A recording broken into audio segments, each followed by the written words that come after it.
Gloria a Dios, aleluya. Sean bienvenidos, amados hermanos. El Señor les bendiga en esta preciosa tarde de jueves, aleluya. En esta ocasión, hermano, vamos a continuar con el estudio que iniciamos este domingo pasado, amén. Vamos a estar comparando la iglesia primitiva, la iglesia del principio, con la iglesia actual, ¿verdad? Vamos a estar comparando si hay alguna diferencia o si es lo mismo. Muchos, como le vuelvo a repetir esto, muchos en el cristianismo católico, ellos reclaman ser la iglesia del principio. Ahora, la iglesia cristiana protestante pues reclama lo mismo. Entonces vamos a ver quiénes verdaderamente son la iglesia del principio. Y para saber eso, pues simplemente se tiene que hacer una comparación, ¿no?, con las cosas que creían que guardaban la iglesia del principio, con las cosas que creen y guardan la iglesia de hoy en día, ¿no? Vamos a ver si alguna de esas dos iglesias es la verdadera iglesia, es la iglesia del principio, o quizás ninguna de ellas lo sea. No sé, después de comparar las cosas que guardan, que se creen, ahí nos vamos a dar cuenta si verdaderamente son la iglesia del principio o no. Amén. Ya el domingo pasado hablábamos de que hay algo, hermano, que se nos ha enseñado por muchos años, que es acerca de la muerte y resurrección de nuestro Señor Jesucristo, de Yeshua HaMashiach.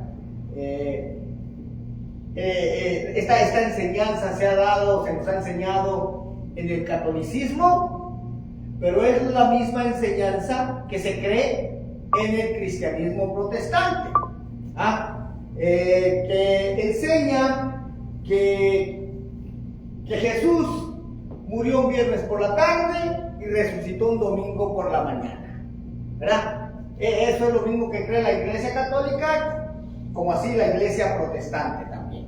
Amén. Pero cuando empezamos a tomar en cuenta, hermano, lo que está escrito en la bendita palabra de Dios, ¿verdad? Lo que está escrito aquí, cuando lo empezamos a tomar en cuenta, cuando lo empezamos a escudriñar, cuando empezamos a seguir ese consejo de nuestro Señor, Él mismo dejó ese consejo de que escudriñáramos las escrituras, que en ellas nos parece que está la vida eterna y ellas son las que dan testimonio de mí.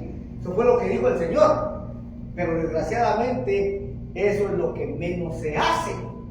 Oiga, si el Señor lo dejó escrito, hermano, es por algo, ¿no cree usted?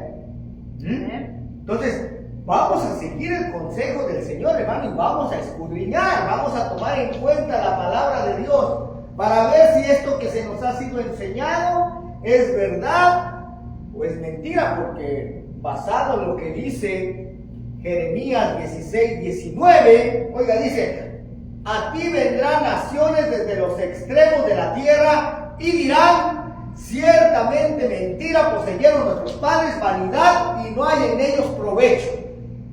¿Se da cuenta, hermano? Al final de los tiempos dice que iban a venir naciones desde los extremos de la tierra, iban a decir eso: mentira poseyeron nuestros padres. O sea, lo que nos enseñaron nuestros padres, oigan, nuestros padres biológicos, y quizás hasta nuestros padres espirituales, como muchas veces se les llama a los pastores, ¿verdad? Dice que iba a ser mentira. Oiga, muchas de las cosas que nos habían sido enseñadas no iban a ser verdad, sino nos íbamos a dar cuenta que eran mentiras. Estamos en esa época, hermano. Estamos en ese tiempo de la restauración de todas las cosas. Oiga, así lo dice Hechos 3:21, del 19 al 21. Que al final de los tiempos iba a dar una restauración de todas las cosas. Oiga, se iban a empezar a conocer verdades. Bendito sea el nombre del Señor. Y una de esas es esto, hermano, que tiene que ver con la muerte y resurrección del Señor. No perdemos nada con escudriñar. Si al final encontramos que sí, que verdaderamente Jesús murió un viernes por la tarde y resucitó un domingo por la mañana, no hay ningún problema, Si al final, haciendo nuestras cuentas aquí con nuestros deditos, hermano, encontramos que 24 más 24 más 24 son 36, no hay ningún problema. Porque así lo vamos a leer en la palabra, Pero usted cree que de 5 de la tarde, o sea, de viernes por la tarde a domingo por la mañana, ahí haya, ¿cuántas horas hay ahí, hermano? Viernes por la tarde a domingo por la mañana, no hay más de 36 horas. Pero vamos a ver qué es lo que nos dice la palabra de Dios. Mateo 12, capítulo 12, verso 38 en adelante, dice: entonces respondieron algunos de los escribas y de los fariseos diciendo: Maestro, deseamos ver de ti señal. Él respondió y les dijo: la generación mala y adúltera demanda señal, pero señal no le será dada sino la señal del profeta Jonás.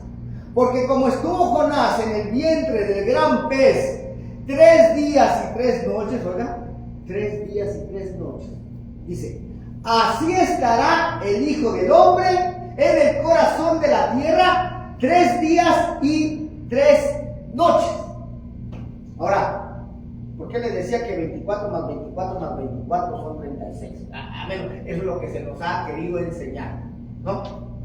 Porque ¿cuántas horas tiene un día y una noche? 24. Y aquí está diciendo que el Hijo del Hombre va a estar en el corazón de la tierra por 3 días y 3 noches. O sea, 24 más 24 más 24, ¿va? ¿A poco 24 más 24 más 24 son 36, hermano? No, ¿verdad? Entonces, ¿por qué se nos ha enseñado eso? Que 3 días y 3 noches son 36. ¿Verdad? Porque si dice, se nos enseña que murió viernes por la tarde y resucitó domingo por la mañana, pues ahí solamente son 36 horas. Dice que murió a la hora novena. La hora novena son las 3 de la tarde. Y que su cuerpo tenía que ser puesto en el sepulcro antes de empezar el día de reposo de gran solemnidad, que empezaba a las 6 de la tarde. Pues supongamos que su cuerpo fue puesto en el sepulcro a las 5, ¿no? 5 de la tarde del viernes. A 5 de la tarde del sábado serían las primeras 24 horas. A 5 de la mañana del domingo, 12 horas más, 36, hermano, no hay más. Pero el Señor mismo está diciendo que su cuerpo iba a estar en el corazón de la tierra por 3 días y 3 noches, o sea, 24 más 24 más 24. ¿Acaso 24 más 24 más 24 son 36? No. ¿No, verdad? ¿Y entonces qué pasó? Porque nadie, o muy pocos, parecen poner en duda esa enseñanza, hermano. Entonces, solo decimos amén. ¿Qué pasó? Y eso es lo que se enseña, hermano. Eso es lo que se cree en el cristianismo católico, pero también en el cristianismo protestante. Que Jesús estuvo en el corazón de la tierra por 36 horas. Pero él dice que no, que su cuerpo iba a estar 72. 36 es la mitad de 72. ¿Y entonces qué pasó, pan? Ahí, hermano, es muy obvio que alguien está mintiendo. ¿Verdad que sí? Sí, porque no estamos hablando de una diferencia mínima de un par de horas, no estamos hablando de la mitad del tiempo, hermano, porque 36 es la mitad de 72. Pues alguien aquí nos está mintiendo. ¿Será que Jesús nos mintió en esta única señal de su muerte y resurrección? No, mi hermano. Dice la palabra del Señor, dice la Escritura: sea todo hombre mentiroso y Dios veraz. Romanos 3:4. Ahora, ya hemos explicado esto, ¿no? En el estudio de cuándo es que verdaderamente murió y resucitó Jesús. Ahorita solamente estamos haciendo un pequeño resumen, ¿ven? Porque las propias Escrituras respaldan que Jesús realmente murió justo antes de un día de reposo. Pero no es el día de reposo que la mayoría del pueblo cristiano, tanto católico como protestante, asumen. Él no murió justo antes de un día de reposo semanal, un día de reposo del 7º día. No, mi hermano, ese es el único día de reposo que se conoce en el cristianismo general. Oiga, se conoce que es el 7º día, el día de reposo que Dios ordenó. Nada más que ya no se guarda, nada más que ya no se obedece ese mandamiento. De hecho, Dios lo puso como el 4º mandamiento, dentro de los 10. El 4º es: acuérdate del día de reposo para santificar. Ese ya no se obedece. ¿Por qué no se obedece más? Porque se está obedeciendo el mandamiento de un hombre. Por eso ahora se guarda domingo. Bueno, Entonces Jesús no murió justo antes de un día de reposo semanal, no el del séptimo día, mi hermano, sino murió justo antes del día de reposo de gran solemnidad, ese día de reposo anual, ese primer día de la fiesta de los panes sin levadura, ¿verdad? Que Dios ordenó. Dios ordenó sacrificar el cordero el 14 del mes primero, el 14 de abril. Pero el día 15 era el primer día de la fiesta de los panes sin levadura. Que según Dios lo ordenó, tenía que ser día de reposo, el primero y el último, ¿verdad? Día de reposo anuales. Entonces ese día de reposo anual es el que se acercaba cuando Jesús murió. Ya después, 2 días después, venía el día de reposo del séptimo día. Oiga, o sea que en esa semana, cuando Jesús murió, hubo 2 días de reposo. Uno anual, el del primer día de la fiesta de los panes sin levadura, y 2 días después venía el día de reposo semanal. Pero, gracias a esos lobos rapaces, como lo llama el apóstol Pablo, no lo digo yo, para que no se ofendan y digan que yo soy el que está ofendido, no. Lo dijo el apóstol Pablo, hermano, en Hechos de los Apóstoles, capítulo 20, verso 29.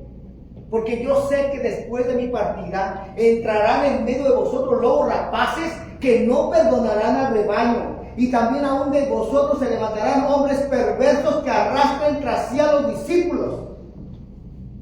Así lo dijo Pablo, hermano. ¿Y quiénes serían esos lobos rapaces? ¿Que iban a salir de los gentiles? Pues aquellos que cambiaron, hermano, aquellos que desecharon las escrituras hebreas. Oiga, las escrituras hebreas, cuando digo escrituras hebreas, me refiero al Antiguo Testamento. A eso me refiero cuando digo escrituras hebreas.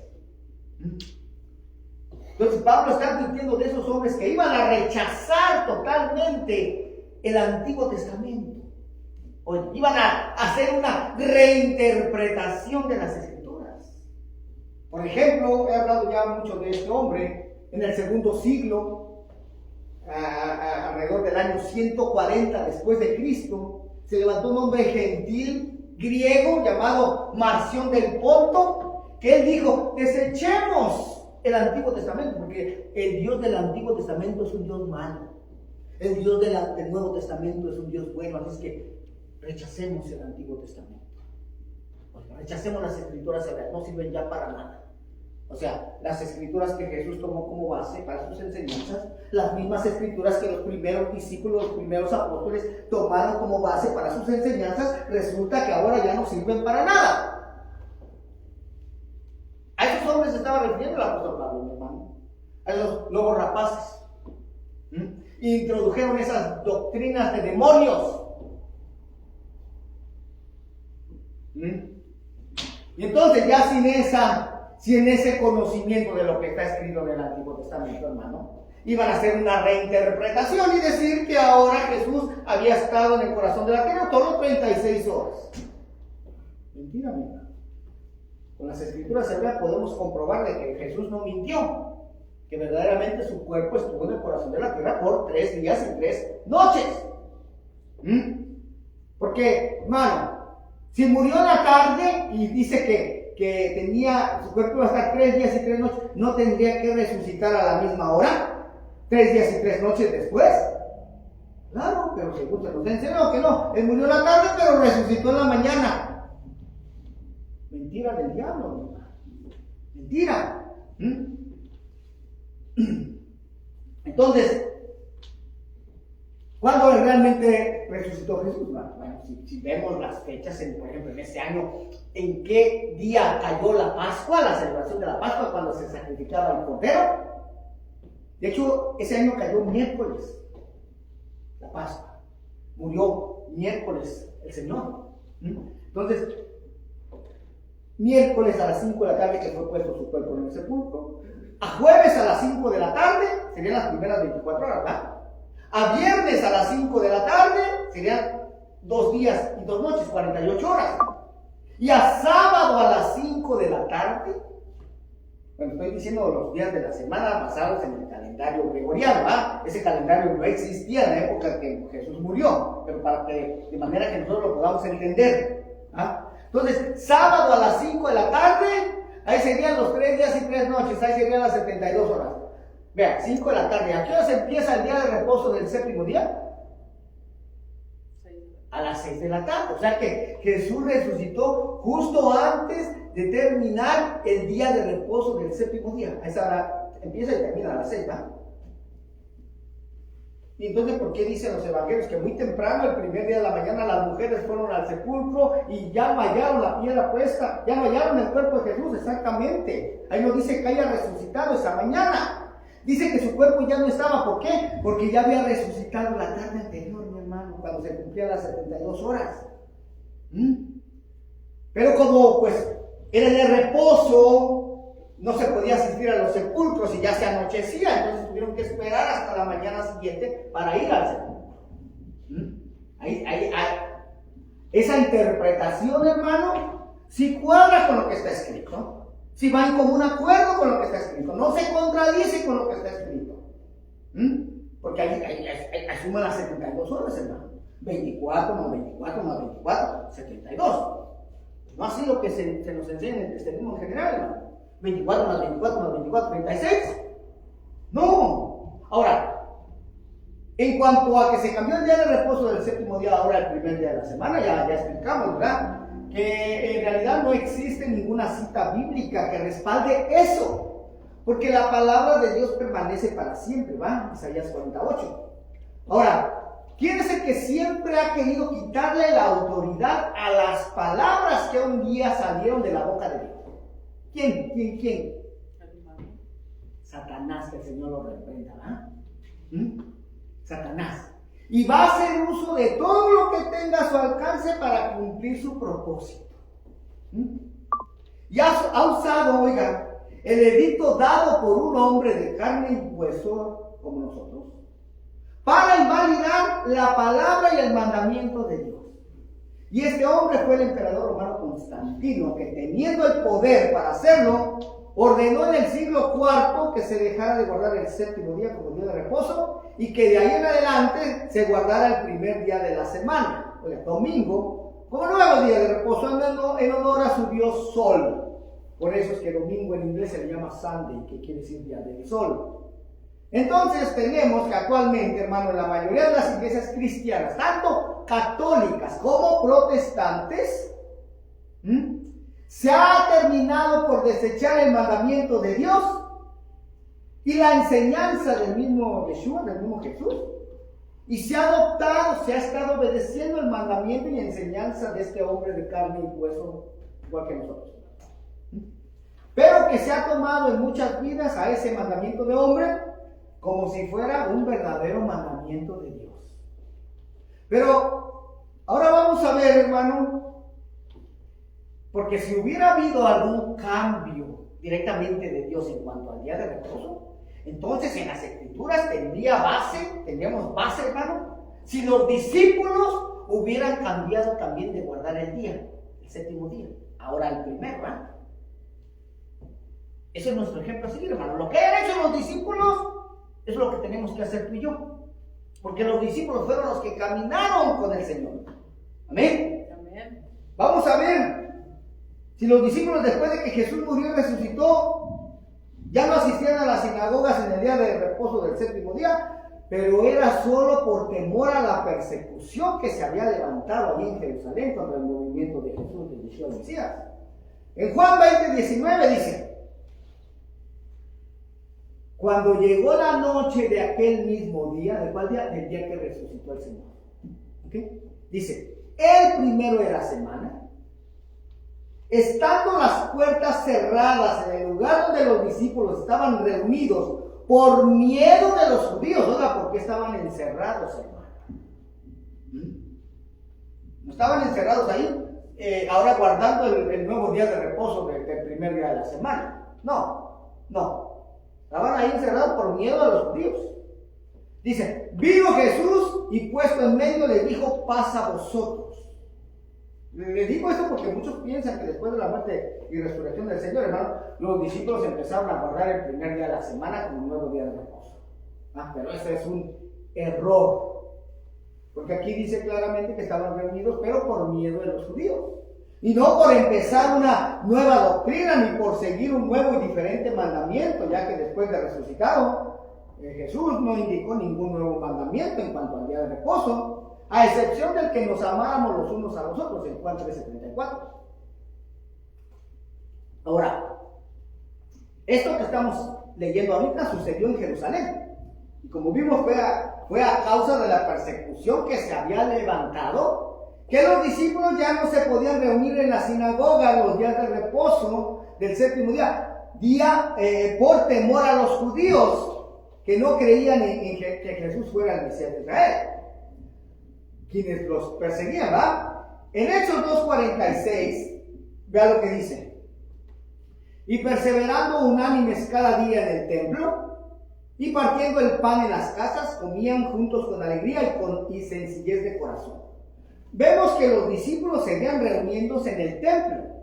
¿Por qué en el templo y no en las sinagogas? Porque en el templo, hermano, era más difícil de ser identificados a causa de la multitud que asistía. Y también vemos que se reunían en las casas para partir el pan, algo que era muy común hacer en esa época.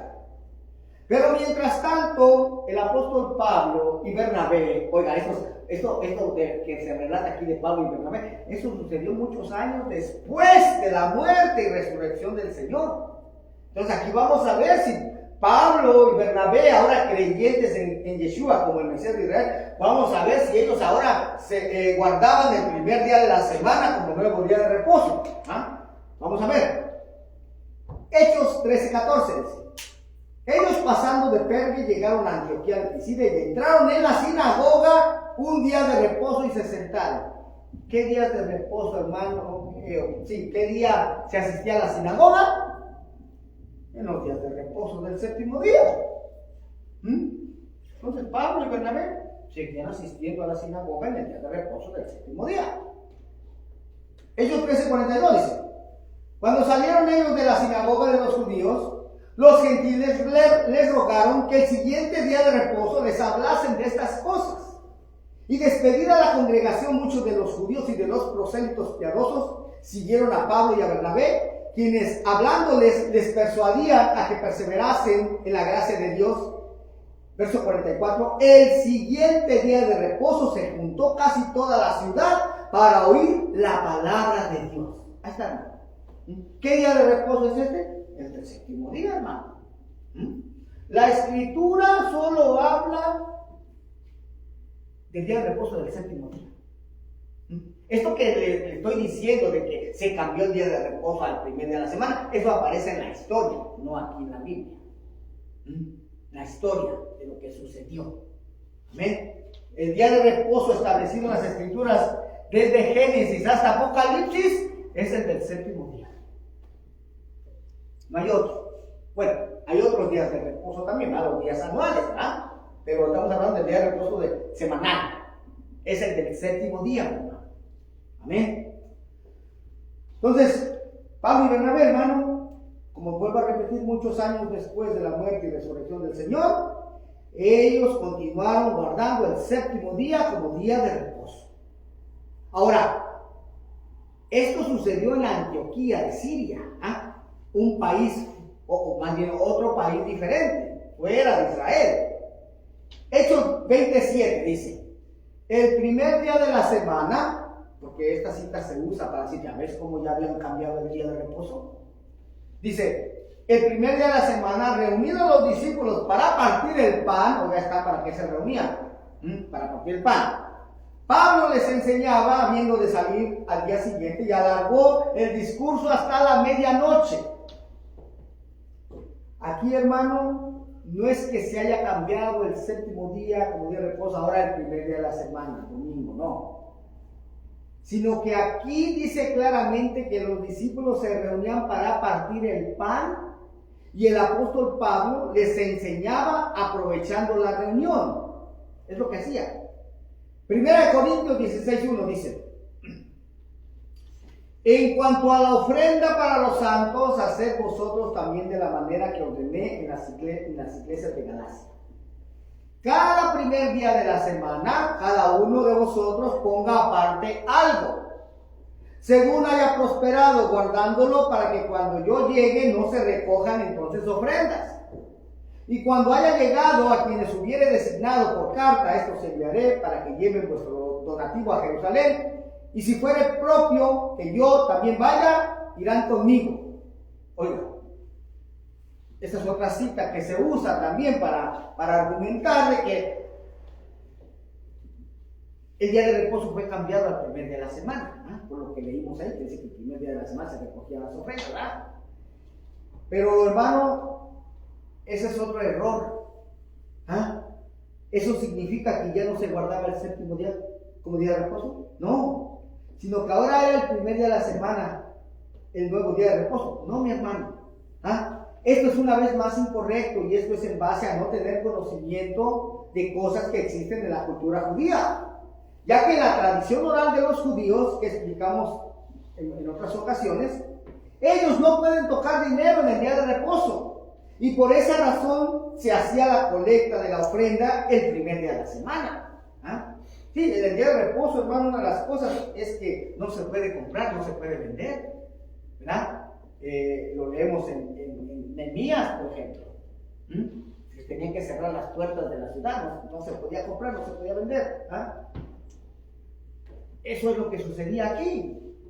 Entonces, basados en las citas bíblicas anteriores, encontramos que efectivamente Jesús guardó el séptimo día como día de reposo. Sus discípulos, aún después de su muerte, resurrección y ascensión al cielo, ellos siguieron guardando el séptimo día como día de reposo. Oiga, y ya la iglesia que se formó en el siglo IV, o sea, hace 1700 años, que es la iglesia católica, estos ya no guardaban el séptimo día, sino que ahora guardaban el primer día de la semana, domingo, como nuevo día de reposo. Y ahora sí, pues tenemos que hacer la pregunta obvia, ¿no? ¿Qué día de reposo guardan los que dicen ser parte de la iglesia que se formó hace 2000 años? ¿Qué día de reposo guardan actualmente? En este caso, ¿qué día de reposo se guarda en el cristianismo actualmente? Pues mayormente se guarda el primer día de la semana, domingo. Yo les he compartido esto, hermano. En la iglesia protestante, iglesia pentecostés, que yo asistía, yo mismo porque sí se guardaba el domingo ahora, como día de reposo, pero yo mismo le hice esa pregunta al que era mi pastor en ese tiempo. Pastor, ¿por qué? Si la Biblia dice que Dios ordenó guardar el séptimo día como día de reposo, ¿por qué ahora nosotros guardamos domingo? Y la respuesta que me dio es: oh sí, hermano, nosotros ahora guardamos domingo como nuevo día de reposo porque en él resucitó Cristo. Ahí fue donde me entró la espinita, hermano. Y dije, bueno, entonces vamos a investigar si verdaderamente Cristo resucitó en domingo. Ya le compartí que no. Definitivamente Jesús no resucitó en domingo. Entonces, si solamente de eso se toma, si solamente eso tienen como base, que se guarda el primer día de la semana porque en él resucitó Cristo, pero si Cristo no resucitó en domingo, entonces ¿qué más queda? Pues que se está obedeciendo al mandamiento de Constantino. Solamente eso queda, hermano, que se está obedeciendo el mandamiento de un hombre y se está desechando el mandamiento de Dios. No hay otra, hermano, solamente esa opción queda. Entonces, ¿qué pasó, hermano? Pues esto nos va a conectar a la segunda cosa o punto que vamos a estudiar y a esclarecer hoy, que tiene que ver con lo que se ha creído acerca de los alimentos, pero que en realidad se ha tomado fuera del contexto original, como lo vamos a poder ver claramente a continuación. Para empezar, nosotros ya hemos compartido mucho que la cita en Hechos 10, allá donde el apóstol Pedro se le presentó esa visión, ese éxtasis, donde vio un lienzo que descendía del cielo hacia la tierra, en donde vio toda clase de animales impuros, inmundos, y oyó una voz que le dijo: Pedro, levántate, mata y come, ¿verdad? Nosotros ya, hermano, no solamente hemos leído esos textos, sino que hemos leído todo el capítulo y hemos llegado a entender, hermano, porque el mismo Pedro no lo entendió, aunque se le repitió 3 veces, no entendió cuál era el significado de esa visión, ¿verdad? Hasta que llegó a casa de Cornelio, cuando le dijo a Cornelio: vosotros sabéis cuán abominable es para un varón judío juntarse o acercarse a un extranjero, pero Dios me ha mostrado que no llame común o inmundo a ningún hombre. Oiga, así dijo. Pedro no dijo: pero Dios me ha mostrado que no llame común o inmundo a ningún cerdo, a ningún marisco. No dijo eso, hermano. Dijo: pero Dios me ha mostrado que no llame común o inmundo a ningún hombre. O sea que esa visión, hermanos, se estaba refiriendo a hombres, no a animales. Esa es una cita que se ha malinterpretado en la mayoría del pueblo cristiano, tanto católico como protestante. Es más, esa interpretación, hermano, de que ahora podemos comer de todo porque a Pedro le dieron permiso, esa misma interpretación, hermano, está descrita en una placa así, allá en la ciudad de Jope, precisamente en la casa de Simón Curtidor, en donde se alojó Pedro. Allá afuera de la puerta hay una placa así, hermano, escrita en hebreo y en inglés. Y es lo que dice: esta es la casa donde se alojó Pedro, en donde ahora Dios le estaba dando permiso de comer cualquier cosa. Y quien firma es el Vaticano. O sea, es la interpretación que da Roma, pero es la misma que se cree en el cristianismo protestante. Muchas veces, hermano, pensamos, así lo pensaba yo también. Una vez que salí del catolicismo e ingresé al cristianismo protestante, yo dije: ya no tengo que ver con Roma, nada que ver con Roma.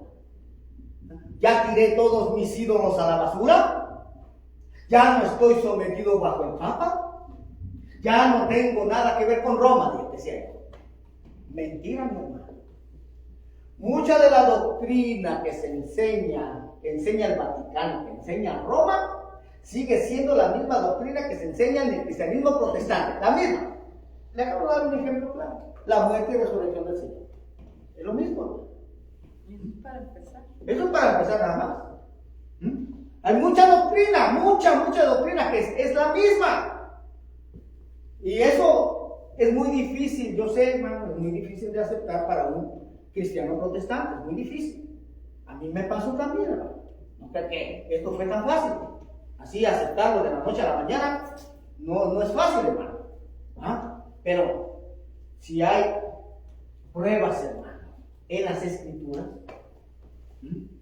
bueno, vamos a escudriñar una cita bíblica que se usa para respaldar esa doctrina de que ahora nosotros ya podemos comer de todo, de todos los animales inmundos que el Padre declaró como inmundos en un principio, ya los podemos comer. Se encuentra en Mateo 15:1, pero vamos a ver cómo se saca fuera de contexto, cómo se malinterpreta, cómo se tuerce. Mateo 15:1 dice: entonces se acercaron a Jesús ciertos escribas y fariseos de Jerusalén, diciendo: ¿por qué tus discípulos quebrantan la tradición de los ancianos? Oiga, aquí vamos a ir desgajando esto poco a poco. Vean dónde está el énfasis. Qué bueno que le hubieran dicho al Señor: ¿por qué tus discípulos quebrantan lo que está escrito en la ley de Moisés, en la Torá? Pero no dicen eso. ¿Por qué tus discípulos quebrantan la tradición de los ancianos? ¿Y qué es la tradición de los ancianos? Los mandamientos de hombres. Esas son las tradiciones de los ancianos. No es lo que está escrito en la ley de Moisés, no, sino los mandamientos de hombres. ¿Por qué tus discípulos quebrantan la tradición de los ancianos?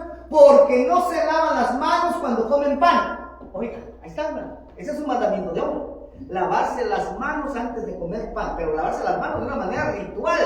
No es cuestión solamente echarse ahí jaboncito y agua y ya. No, de una manera ritual. Hermano, ni jabón se pone en ese mandamiento de hombre, hermano, de lavamiento de manos, y no usan jabón, solo agua.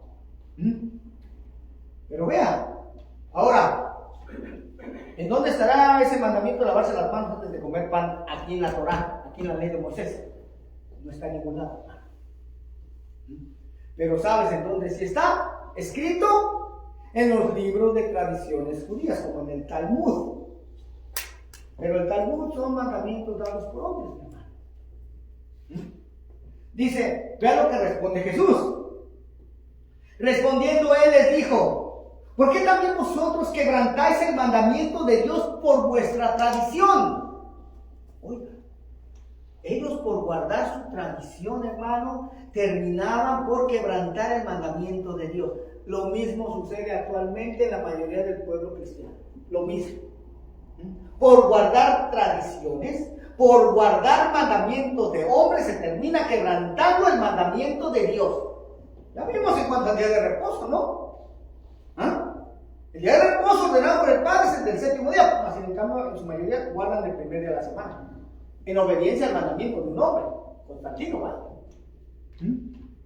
Entonces vea, la tradición de los ancianos, que está en el libro de tradiciones judías, en el Talmud, que son mandamientos de hombres, dice que hay que lavarse las manos de una manera ritual antes de comer, porque al estar en contacto con cosas y personas, espíritus inmundos se te pegan en las manos, y si no te las lavas antes de comer, estos espíritus inmundos se te meten al cuerpo. Esto es lo que está escrito en los libros de tradiciones judías, de la Mishnah, la Gemara, que es el Talmud. ¿Ah? Pero como vuelvo a repetir, esto no está escrito en la Torah. En otras palabras, esto no lo ordenó Dios. Que aunque es algo muy bueno de hacer, ¿no? El lavarse las manos antes de comer, pero así como mandamiento, no está escrito en la Torah, no está escrito en la Biblia. Pero estos escribas y fariseos, hermano, a estas tradiciones de los ancianos, a estos mandamientos de hombres, les estaban dando mayor autoridad que a lo que está escrito en la Torah, lo que está escrito en la ley de Moisés. Y por eso Jesús les pregunta: ¿por qué ustedes quebrantan el mandamiento de Dios por guardar nuestra tradición? ¿Por qué ustedes quebrantan el mandamiento de Dios por estar obedeciendo al mandamiento de hombres? Continúa diciendo Mateo 15:4, dice: porque Dios mandó diciendo: honra a tu padre y a tu madre, y el que maldiga al padre o a la madre muera irremisiblemente. Esto sí está escrito en la Torah. Pero dice el verso 5: pero vosotros decís: cualquiera que diga a su padre o a su madre, es mi ofrenda a Dios todo aquello con que pudiera ayudarte, ya no ha de honrar a su padre o a su madre. Oiga, lo que les decían, hermano, a sus padres. Eso escribe a sus padres: Padre mío, madre mía, mira, yo quisiera ayudarte con todo mi corazón, pero esto es lo que tengo que dar de ofrenda a Dios. Así es que hay que honrar a Dios.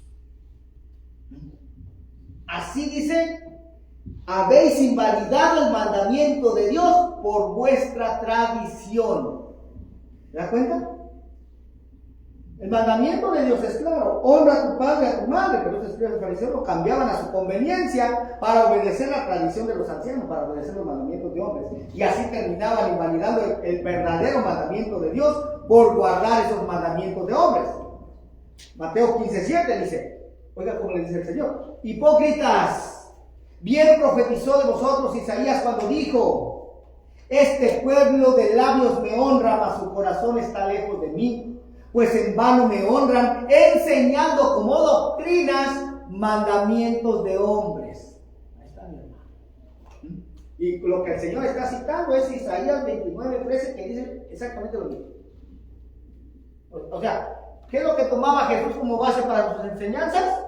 Lo que está escrito en el Antiguo Testamento, Isaías 29:13. Es lo que tomaba Jesús para sus enseñanzas, hermano. Tomaba Jesús como base para sus enseñanzas. Y así exactamente es como se encuentra la iglesia cristiana actualmente, hermano. Tanto católica como protestante se encuentran obedeciendo a mandamientos de hombres que les han sido enseñados como si fueran mandamientos de Dios. Con sus labios dicen estar honrando a Dios, pero la verdad es que su corazón está lejos de Dios. Y al que verdaderamente se encuentran honrando no es a Dios, sino es a los hombres que les dieron esos mandamientos. Nuevamente repito, hermano, esto es duro, muy duro de aceptar. Yo lo sé. Yo también pasé por ahí, hermano. Yo también pasé por ahí. Por eso es que, en lo personal, cuando yo conocí esto, cuando el Señor me enseñó que lo que yo estaba obedeciendo, que lo que yo estaba guardando, no eran sus mandamientos, sino que eran mandamientos dados por hombres, porque yo lo ignoraba, al igual que tú, hermano, que me estás escuchando, que me estás viendo en esta oportunidad. Yo sé que tú ignorabas esto, yo también lo ignoraba. Y a mí recuerdo que me dio un coraje, hermano, sentí un coraje tan fuerte dentro de mí. Y dije, ¿cómo es posible que todos estos años yo he estado obedeciendo a mandamientos de hombres? Cuando salí del cristianismo católico, ingresé al cristianismo protestante, yo pensé que ya no estaba obedeciendo a mandamientos de hombres, pero me doy cuenta de que todavía sigo igual. Un poquito menos, ¿verdad? Ya no adoraba ídolos, ya no estaba sometido bajo el Papa, pero todavía estaba obedeciendo mandamientos de hombres por esas doctrinas que me habían sido enseñadas. Y ahí eso me llevó a tomar una decisión poderosa. Digo que me dio un coraje, una rabia, sentí que dije, no más, desecho el estar obedeciendo mandamientos de hombres y voy a empezar a obedecer los verdaderos mandamientos de Dios. Pero ¿te das cuenta cuál es el contexto de esta cita de Mateo 15, hermano? No son los alimentos, como se ha creído, no. Es el lavamiento de manos, es el estar obedeciendo ese mandamiento de hombres de lavarse las manos antes de comer pan. Porque eso nos va a ayudar a entender lo que viene a continuación. Vean, Mateo 15:10 dice: y llamando así a la multitud les dijo, oíd y entendéis, no lo que entra en la boca contamina al hombre, mas lo que sale de la boca, esto contamina al hombre. ¿Por qué? Porque los escribas y fariseos, hermano, enseñaban que si tú, por ejemplo, comías carne de oveja, que es un animal limpio, declarado por el Padre como limpio, pues ellos decían que si tú comías esa carne de oveja, sin haberte lavado las manos antes de esa manera ritual, entonces estabas comiendo inmundicia. Eso es lo que decían ellos. O un pedazo de carne de buey. Si te comías ese pedazo de carne de buey, sin haberte lavado las manos ritualmente, te estabas comiendo algo inmundo. Oigan, cuando Dios declaró esos animales como puros, ¿verdad? Limpios. Pero ellos decían, no, ya no es limpio. Caray, ¿por qué no? Si Dios dijo que sí, tú dices que no. Así decían ellos. Estás comiendo inmundicia. Por eso dice el Señor, no lo que entra en la boca contamina al hombre, mas lo que sale de la boca, esto contamina al hombre.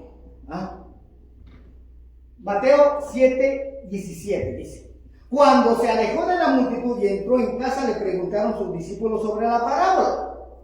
Él les dijo, ¿también vosotros estáis así sin entendimiento? ¿No entendéis que todo lo de fuera que entra en el hombre no le puede contaminar? Claro, mientras sea algo aprobado por el Padre, ¿verdad? Algo limpio, algo declarado como limpio por el Padre.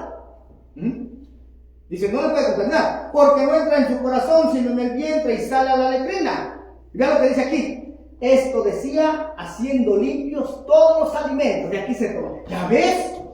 Jesús ya vino a limpiar los cerdos.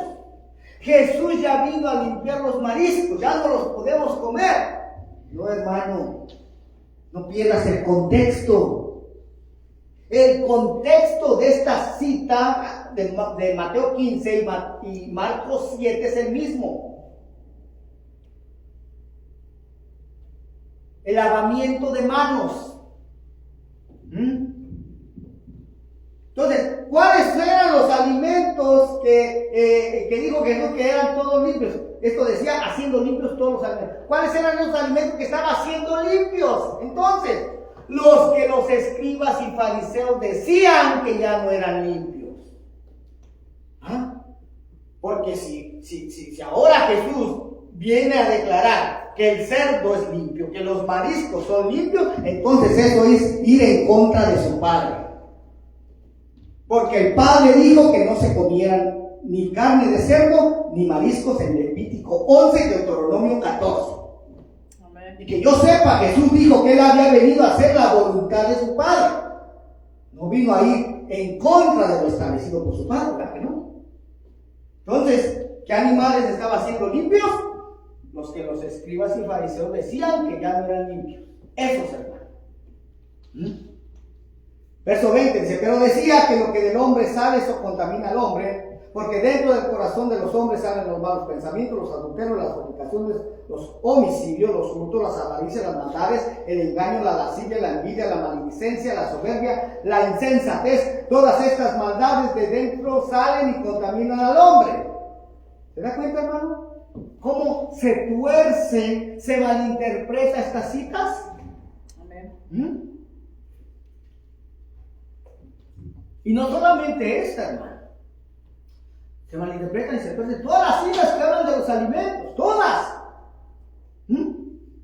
Jesús no estaba contradiciendo lo que Dios había ordenado, hermano, en cuanto a los alimentos. En Levítico 11, Deuteronomio 14, miren, aquí está lo que dijo el Señor, lo que decretó el Señor en Levítico 11, verso 7, dice: también el cerdo, porque tiene pezuñas, y es de pezuñas hendidas, pero no rumia, lo tendréis por inmundo. De la carne de ellos no comeréis, ni tocaréis su cuerpo muerto, los tendréis por inmundo. Jesús no estaba yendo en contra de esto, mi hermano.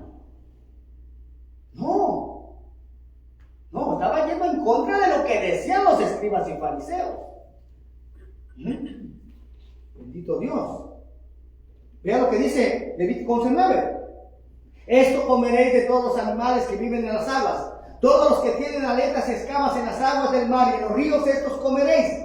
Pero todos los que no tienen aletas ni escamas en el mar y en los ríos, así de todo lo que se mueve como de toda cosa viviente que está en las aguas, los tendréis en abominación, o serán pues abominación de su carne, no comeréis y abominaréis sus cuerpos muertos.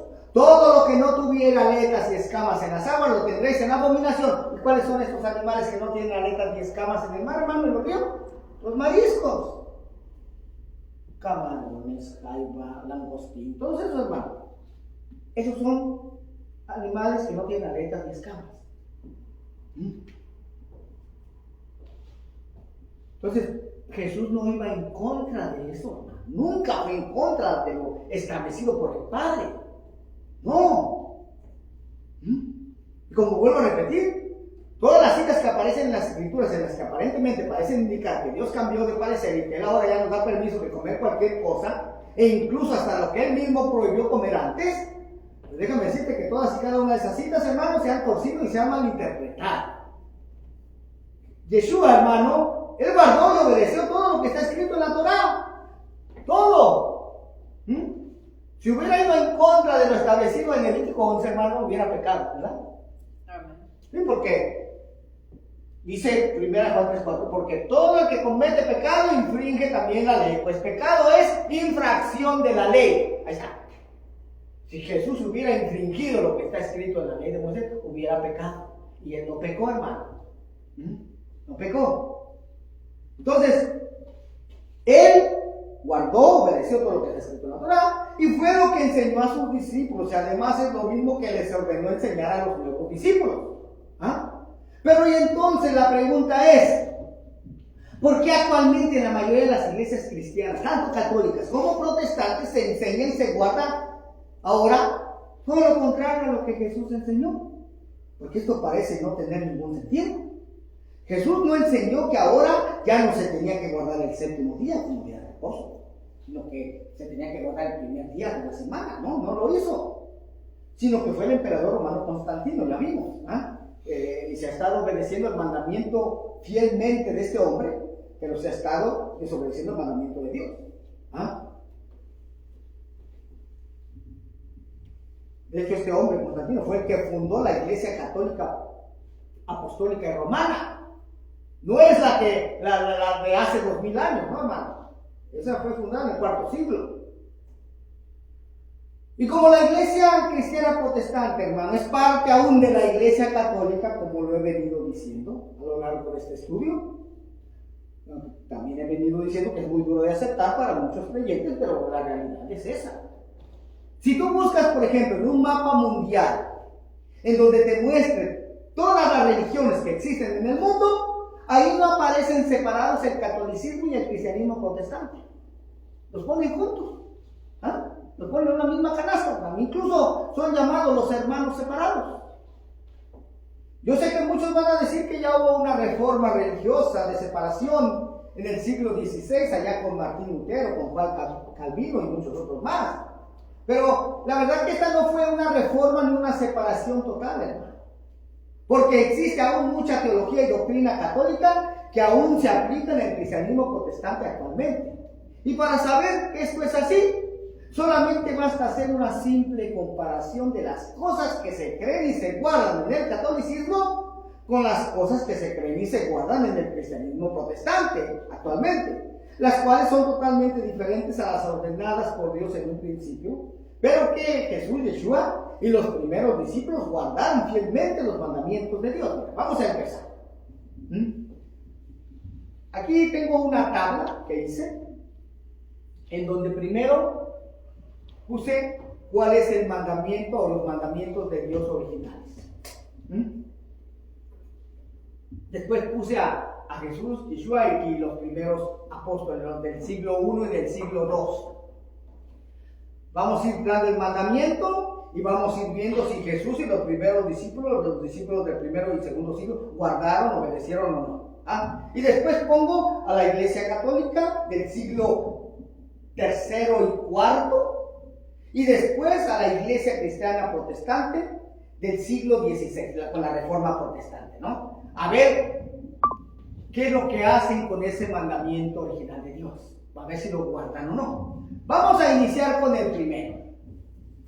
El mandamiento de Dios en cuanto a la circuncisión, que se encuentra descrita en Génesis 17:10, la que le fue ordenada a Abraham. ¿Será que Jesús y los primeros apóstoles obedecieron ese mandamiento? Sí, hermano. Sí, Jesús fue circuncidado al octavo día, tal y como fue ordenado por Dios. ¿Será que la Iglesia Católica Romana del siglo III y del siglo IV siguen obedeciendo ese mandamiento a la circuncisión? No. ¿Y qué tal su hermana, la Iglesia Protestante del siglo XVI? ¿Será que obedecen ese mandamiento a la circuncisión? Tampoco. ¿Y qué tal el mandamiento de guardar el séptimo día como día de reposo? Éxodo 28 al 11. ¿Será que Jesús y los primeros discípulos lo obedecieron, lo guardaron? Sí, ya leímos citas que avalan que sí. Pero ¿y qué tal la Iglesia Católica Romana? ¿Será que guarda ese mandamiento? No, pues ya no, hermano. Ya vemos que ahora se guarda el primer día de la semana. ¿Y qué tal la hermana menor, la Iglesia Protestante? Tampoco guarda ya el séptimo día, el mandamiento de Dios, el cuarto mandamiento. Ya no lo guarda, en su mayoría ya no. ¿Y qué tal el mandamiento acerca de las leyes alimenticias que acabamos de leer en Levítico 11, Deuteronomio 14, hermano? ¿Será que Jesús, Yeshua y los primeros discípulos obedecieron ese mandamiento? Sí, sí lo obedecieron. ¿Y será que la Iglesia Católica del siglo III al siglo IV obedece ese mandamiento? No, ya no, ahí ya se come de todo. ¿Y qué tal la hermana menor, la Iglesia Protestante? Pues tampoco, hermano. La Iglesia Protestante, la hermana menor, hace lo que ve hacer a su hermana mayor. ¿Qué tal el mandamiento de guardar la Pascua el 14 del mes primero? ¿Será que Jesús y los primeros discípulos obedecieron ese mandamiento? Sí, sí lo obedecieron, hermano. En Lucas 22, el mismo Jesús le ordena a sus discípulos que fueran y prepararan la Pascua para que la comieran. ¿Y qué tal la Iglesia Católica? ¿Obedece, celebra todavía la Pascua? Pues no, hermano, no la celebra en la fecha establecida por el Padre, que es el 14 del mes primero. Celebran una cierta Pascua, pero ya no lo hacen en esa fecha. Ahora lo hacen el primer domingo después del equinoccio de primavera, después de la luna llena. Ese mandamiento fue establecido ahí en el concilio inicial, ahí donde nació la Iglesia Católica. ¿Y qué tal la hermana menor, la Iglesia Protestante? Hace lo mismo que ve hacer a la hermana mayor, hermano. También la Pascua que celebran la hace también el primer domingo después del equinoccio de primavera, después de la luna llena. ¿Y qué tal el mandamiento de Dios es guardar la fiesta de la semana 50 días después de que se ofrece la gavilla de los primeros frutos, Pentecostés? ¿Será que Jesús y los discípulos guardaron esa fiesta? Sí, mi hermano. Mas cuando fueron investidos por el Espíritu Santo, sus 120 que se encontraban en el aposento alto, se encontraban ahí precisamente celebrando esta fiesta de la semana, o fiesta de Pentecostés. Pero ¿y qué tal la iglesia católica? ¿Aún celebra Pentecostés? No. ¿Y la hermana menor? Tampoco. No, ya no obedecen los mandamientos. ¿Y qué tal el mandamiento de la fiesta de los tabernáculos, de celebrar la fiesta de los tabernáculos el día 15 del séptimo mes? ¿Será que Jesús y los primeros discípulos del siglo I, del siglo II, obedecieron ese mandamiento? Sí, mi hermano, sí lo obedecieron. ¿Y qué tal la iglesia católica? No, pues eso ya no. Porque de hecho, en esa fiesta de los tabernáculos es cuando verdaderamente nació Jesús, Yeshua. No solo ya no guardan esa fiesta de los tabernáculos, sino que ahora enseñan que Jesús nació un 25 de diciembre, cuando verdaderamente quien nació fue Tamuz, el dios Sol. ¿Y qué tal la hermana menor? ¿Qué tal la iglesia protestante? Pues no te digo que hace lo mismo que ve hacer a la hermana mayor. También se enseña que Jesús nació un 25 de diciembre, hermano. Bueno, ¿y qué tal el año nuevo, hermano? ¿Cuándo se celebra el año nuevo? El 1 de abril, según la escritura. ¿Y será que Jesús obedeció ese mandamiento? ¿No? Sí, mi hermano. Sí obedecieron. Ellos obedecían todo lo que está escrito en la palabra de Dios. Pero ¿qué tal la iglesia católica romana? No, pues ya, ellos para empezar, ya no usan el calendario que Dios ordenó, el calendario que Dios tomó como base para todas sus festividades. Ya no se usa ese. La Roma estableció su propio calendario gregoriano, 1582. Papa Gregorio, hermano, lo estableció. Y en ese se basa para ahora guardar su festividad, que ya no son las festividades ordenadas por Dios. A veces uno piensa que sí, porque dentro de los mandamientos de la Iglesia Católica Apostólica Romana, uno de los mandamientos dice santificar las fiestas. Uno dice, las fiestas de Dios. No, mi hermano, las fiestas que ellos mismos establecieron. No, las fiestas que Dios ordenó ni siquiera las conocen. Bueno, ¿y qué hace la hermana menor? Lo mismo, hermano. Lo mismo que ve hacer a la hermana mayor. Por eso es que te digo que mucha de la doctrina que se enseña en la iglesia católica se sigue enseñando en la iglesia protestante. Lo mismo, hermano. Yeshua enseñó a sus discípulos a obedecer los mandamientos ordenados por el Padre. Y estos los obedecieron al menos hasta el final del siglo I y principio del siglo II. Y a partir de ahí, de poco a poco, los hombres gentiles paganos, que llegaron a ocupar cargos de autoridad, y siendo estos ignorantes acerca de la cultura y de las escrituras hebreas, empezaron a torcer las escrituras y a darles un significado totalmente diferente, especialmente a las cartas del apóstol Pablo. Cuando empezaron a entrar esos lobos rapaces que ya le leí, ¿verdad? En Hechos 20-29. Y tenemos base para enseñar que sí, que efectivamente en las escrituras, hermano, está escrito que las cartas de Pablo se han torcido y se han malinterpretado. Segunda de Pedro 3:15 y 16. Dice, tener entendido que la paciencia de nuestro Señor es para salvación, como también nuestro amado hermano Pablo, según la sabiduría que le ha sido dada, está escrito. Casi en todas sus epístolas, hablando en ellas de estas cosas, entre las cuales hay algunas difíciles de entender, las cuales los indoctos e inconstantes tuercen, como también las otras escrituras para su propia perdición. No solamente son las cartas de Pablo, mayormente sí, pero no solamente las cartas de Pablo, dice que aquí que también las otras escrituras. Oiga, pero pues aquí cada quien, hermano, cada quien toma la decisión de honrar y obedecer a lo que Dios ordenó, o por lo contrario, honrar y obedecer a lo que los hombres han ordenado.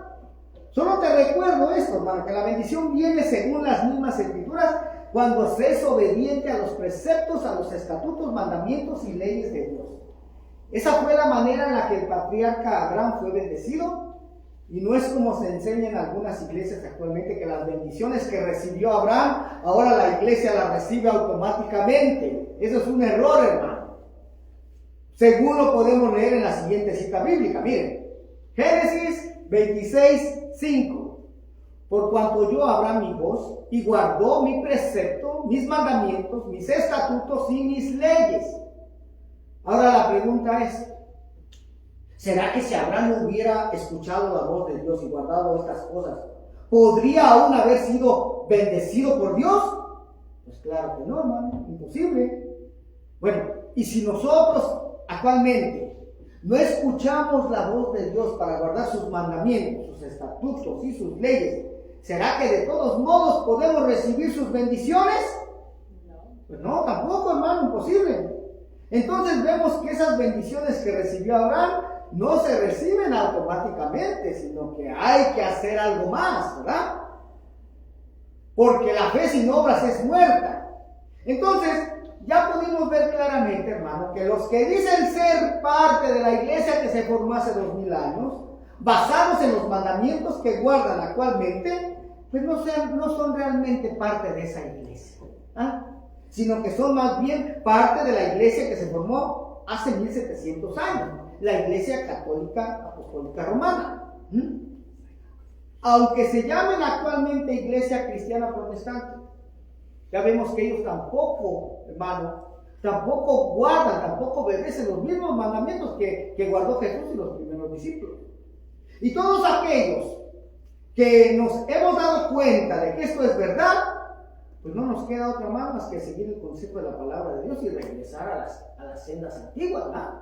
Si quieres ser parte de esa iglesia del principio, entonces tú tienes que ser igual, tienes que guardar las mismas cosas y creer en las mismas cosas que ellos creían, que ellos guardaban. Por eso dice la palabra del Señor en Jeremías 6:16. Así dijo Jehová: paraos en los caminos y mirad. Oye, es necesario mirar, hermano, con estas citas que te acabo de compartir, es para que ahora ya mires, te detengas y mires, pienses, medites. ¿Ah? Lo que te han enseñado a guardar, si es verdaderamente lo que está escrito aquí, o son solo mandamientos de hombres. Párate en los caminos, mira. ¿Sí? Mira qué camino tomó Jesús, los primeros discípulos, qué guardaron, qué obedecieron, y compáralo con lo que se está guardando actualmente. ¿Ah? Dice, y pregunta por las sendas antiguas, ¿por dónde caminaron esos grandes hombres de Dios, hermano? Que aparecen aquí en las escrituras. ¿Ah? ¿Será que ellos obedecieron los mandamientos de Dios o obedecieron mandamientos de hombres? Mandamientos de Dios. Entonces dice, y preguntar por las sendas antiguas, ¿cuál sea el buen camino? Ya que te das cuenta cuál es ese buen camino, dice que andar por él. Ya tienes que tomar una decisión. Tienes que dejar de estar obedeciendo mandamientos de hombres y interesarte por empezar a obedecer los verdaderos mandamientos de Dios. Y solamente cuando haces eso dice que hallarás descanso para tu alma. Claro que como esto es personal, muchos van a decir, como estos dijeron aquí, no andaremos. Nos vamos a quedar así como estamos. Yo prefiero seguir en mis tradiciones. Yo prefiero seguir obedeciendo a mis mandamientos de hombres. Como una persona le dijo a la hermana Marta allá en Tijuana, no, pues es que yo no voy con ustedes porque ustedes ya no quieren que celebremos cumpleaños, ya no quieren que celebremos el día del padre, el día de la madre. Nosotros no queremos, no, nosotros simplemente te estamos enseñando lo que dice la palabra de Dios. Si la palabra de Dios nos enseña que celebremos el día del padre, el día de la madre, hagámoslo. Pero esas son fiestas paganas. Te enseñamos a que aprendas cómo guardar las fiestas ordenadas por nuestro Padre. Eso es lo que enseñamos. Pero, como te vuelvo a repetir, a mucha gente se le hace tan difícil, hermano, tan difícil abandonar sus tradiciones, sus costumbres. Abraham le dijeron, bueno, deja tu tierra, deja tu parentela, o sea, deja tus tradiciones, deja tus costumbres, dirígete a una tierra que yo te mostraré. Por esa razón es que Abraham fue bendecido. Tanto así que Dios le dice, Abraham, mi amigo. Oigan nada más. Entonces, la invitación en esta tarde, hermano, es para que te levantes, tomes una decisión poderosa de despojarte, de deshacerte, de estar obedeciendo a mandamientos de hombres y que empieces a interesarte por conocer cuáles son los verdaderos mandamientos de Dios y empezar a obedecer. Para de esa manera puedas agradar el corazón de Dios. Amén. Bendito Rey. Vamos a finalizar. Voy a hacer una oración. Padre bueno, en el nombre de Yeshua HaMashiach, te doy gracias, Señor, en esta hora porque tú has enviado tu palabra velozmente desde los cielos, bendito Dios. Yo te pido, Padre, en esta hora por ese hermano, esa hermana que en esta hora, Señor, recibió tu palabra, eterno Dios, que tú le des la fuerza, Señor, que tú le des la fortaleza, todo lo que ellos necesiten, Señor, para mantenerse firmes, porque yo sé que no es fácil. Una vez que uno decide agradar tu corazón, Señor, el mismo infierno se levanta en contra nuestra, Señor, para no dejarnos salir, pero en el nombre de Yeshua te pido que le fortalezcas, Señor, que sobrenaturalmente tú le des alas de gran águila, Señor, aleluya. Tu palabra dice que los que esperan en ti levantarán nuevas fuerzas, levantarán alas como las águilas, correrán y no se cansarán, caminarán y no se fatigarán. En el nombre de Yeshua, yo sé que el enemigo quiere que volvamos a hacer lo que hacíamos en el pasado, pero en el nombre de Yeshua reprendemos todo eso. Te pido, Señor, que abras tus puertas de bendición, Señor, a aquellos que han dispuesto en sus corazones el agradarte, el interesarse por conocer cuáles son tus mandamientos, qué es lo que tú pides, oh Dios eterno. En el nombre de Yeshua HaMashiach te doy gracias y te agradezco, Señor, por esta oportunidad que me has dado de compartir tu bendita palabra. En el nombre de Jesús, en el nombre de Yeshua, gracias, eterno Dios, amén y amén. Gloria a Dios.